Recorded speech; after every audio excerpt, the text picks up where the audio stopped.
Guagliù, oggi voglio trattare un tema serio di cui non posso più fare a meno. Il fatto che si addorme nel cosce a roba cagata. Guagliù, io non so a voi, ma a me a roba cagata c'ho la seggia a rotella. O perlomeno non pare stanfella. No, non sto chiedendo la pensione di invalidità, per carità, ma perlomeno l'accompagnamento. Nel senso che a roba cagata qualcuno mi piglia e mi accompagna fuori lo cesso. Ma perché proprio io da solo con le mie gambe non riesco. Non so a voi, ma io quando mi so la coppa tazza sento proprio un formicolio allucinante. La noto mi guarda il coscio e si vede proprio il formicola. Perché evidentemente loro, sentendo fiedere di morte che io ho già fatto, si pensano che i cosci mi sono diventati cadaveri. Fatto sta che mi sono ridotto a scendere cesso strisciando come fanno i militari quando buttano le bombe e stanno a proteggere. Tant'è vero che quando mi vede mia mamma fa: ma che hai fatto? Una cagata o una guerra? E io ci dico: no, ma guarda che si sono dormiti e cosce. E essa giustamente: e grazie a cazzo, tu sei aspettato 3 ore con il gabinetto.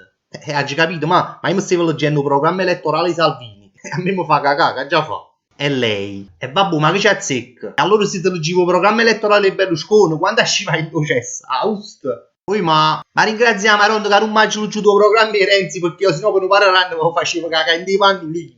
Vabbè. Comunque per concludere, oggi deciso che alle prossime elezioni mi candido anch'io. E la prima promessa che vi faccio è che le vostre gambe non si addormenteranno più mentre fate i vostri bisogni.